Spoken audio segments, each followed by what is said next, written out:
व्यासपीठावर उपस्थित असलेले या कार्यक्रमासाठी प्रमुख पाहुणे म्हणून आलेले आपले जंजाळ सर यांचं अभिनंदन करतो। तसेच बनकर सर, नष्टे सर आणि आपल्या परिसराचे मुख्याध्यापक लवटे सर यांचे अभिनंदन करतो। आणि वेळेचं भान लक्षात घेऊन वेळ न घालवता थोडक्यामध्ये आपल्या परिसराचा अहवाल वाचन करतो।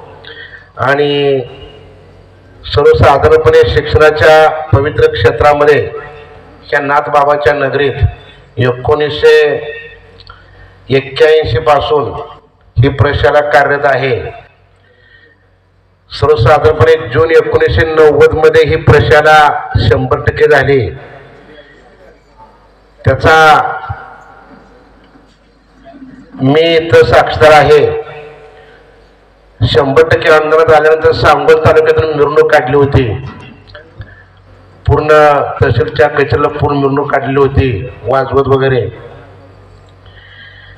तर तेव्हापासून या प्रशालेमध्ये गुणात्मक, दर्जात्मक आणि संख्यात्मक वाढ करण्याचं काम करीत आहे। प्रामुख्यानं क्रीडा सप्ताह, 15 ऑगस्ट, 26 जानेवारी, राष्ट्रीय कार्यक्रम, स्कॉलरशिप, NMS हे संपूर्ण कार्यक्रम या परिसरामध्ये राबवले जातात। आणि शिक्षक दिन, महापुरुषांच्या जयंत्या, पुण्यतिथ्या ह्या साजऱ्या शासनाच्या परिपत्रकाप्रमाणे कराव्या लागतात, आम्ही करत असतो। सध्या परिसरामध्ये अध्ययन अध्यापनासोबतच शासनाच्या ज्या काही पालक सभा, शिक्षक पालक सभा, विद्यार्थी पालक संवाद दिन यांचा सुद्धा प्रगतीचा लेखाजोखा ठेवला जातो। आणि शासनाच्या सर्व उपक्रमांना प्राधान्य देऊन ती प्रशाला आपली सभा घेत असते आणि या प्रशालेची गुणवत्ता वाढवण्यासाठी प्रयत्न केला जातो।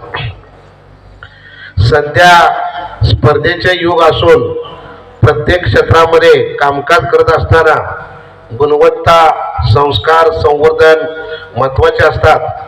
त्यासाठी विद्यार्थी जागरूकता, माता बालक संघ, विद्यार्थी आरोग्य प्रथमोपचार पेटी, सखी सावित्री संमेलन, तक्रार पेटी ह्या संपूर्ण शासनाच्या परिपत्रकाप्रमाणे ज्या मुलांच्या अडीअडचणी असतील त्या तक्रार पेटीमध्ये ठेवल्यानंतर दर शनिवारी त्या तक्रार पेटीतल्या तक्रारांचं वाचन केलं जातं, त्याचं निरसन केलं जातं। यानंतर आमच्या केंद्रातील केंद्र प्रमुख मटपे साहेब, गटशिक्षणाधिकारी नवले साहेब यांचंही अनमोल सहकार्य मार्गदर्शन लाभलं असतं। आणि तसेच सामाजिक सांस्कृतिक काँग्रेस महाराष्ट्र स्कीमचे अध्यक्ष दिवसे सर हे आमचे सहकारीच आहेत।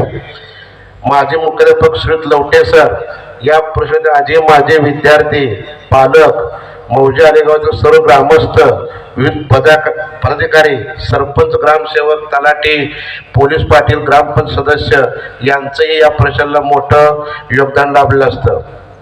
तर विद्यार्थी हे दैवत मानून त्यांचा शारीरिक, मानसिक, बौद्धिक, भावनिक, सृजनात्मक विकास करण्याचं काम आम्ही सर्व शिक्षक आणि शिक्षकेतर कर्मचारी यांचं फार मोठं योगदान आहे। असा हा थोडक्यात या प्रश्नाचा अहवाल वाचन झालेला आहे। यानंतर